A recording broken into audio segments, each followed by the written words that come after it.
History of the Internet. What is the Internet? Internet is a global information network that connects millions of computers. It is a growing exponentially and provides a unique information resource that is a global, diverse, and current.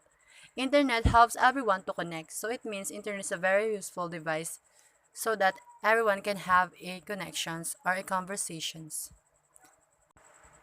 And what do we use the Internet for? First is for browsing information. The second one, the social media and creating awareness. The third one is for entertainment, like music, videos, and movies. The fourth one is for communicating with people all over the world. The fifth one is sharing information. And the sixth is e-commerce and banking. So, the internet is a very useful for nowadays and makes our life easier. And now let's talk about the internet in the 1950s. 1950s. The internet has no single inventor. Instead, it has evolved over the time. The internet got a start in the 50s in the United States more than 50 years ago as a government weapon in the Cold War. Scientists and researchers used it to communicate and share data with one another through that was known as the DARPANET Defense Advanced Research Project Agency Network. This was in response to Soviet Union bombings and a need to create a communication network which was free from interference and disruption. And now, let's talk about the internet in the 1960s.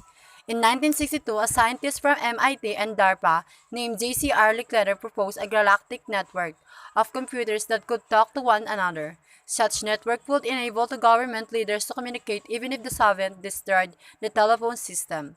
In 1965, another MIT scientist developed a way of sending information from one another computer to another that he called pack packet switching. Packet switching breaks down data into blocks or packets before sending it to its destination.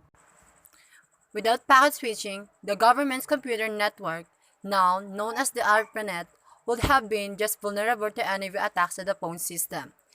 In 1969, the ARPANET delivered its first message and node-to-node communication from one another computer to another, but it crashed the full network. The Internet in 1970s. By the end of 1969, just 4 computers were connected by the ARPANET, but the network grew steadily during the 1970s. As a packet switch computer network multiplied, however, it became more difficult for worldwide Internet. By the end of the 1970s, a computer scientist named Vinton Cerf had begun to solve the problem by developing a way for all the computers on all the world's semi-networks to communicate with one another. He called this invention Transmission Control Protocol or TCP. Later, he added an additional protocol known as International Protocol. The acronym we use to refer to this today is TCP or IP. TCP or IP was described to be the handshake between computers all over the world. It enabled each computer to have its own identity. And now, let's talk about the Internet in the 1980s. Cerf's protocol transformed the Internet into a worldwide network. Throughout the 1980s, researchers and the scientists used it to send files and data from computer to another. However, this network was still between scientists and researchers from different universities and laboratories. And now, let's talk about the 1990s computer or Internet. However, in 1991, the Internet changed again. Tim Berners-Lee introduced the World Wide Web, an Internet that was not simply a way to send files from one place to another but was itself a web of information that anyone on the Internet could retrieve. Berners-Lee created the browser and the Internet that we are known today. In 1992, a group of students and researchers at the University of Illinois developed a sophisticated browser that they called Mosaic. It later became Netscape. Mosaic offered a user-friendly way to search the web. It allowed users to see words and pictures on the same page for the first time and navigate using scroll bars and clickable links. And that same year, Congress decided that the web could be used for commercial purposes. As a result, companies of all kinds hurried to set up websites of their own, and e-commerce entrepreneurs began to use the Internet to sell goods directly to customers.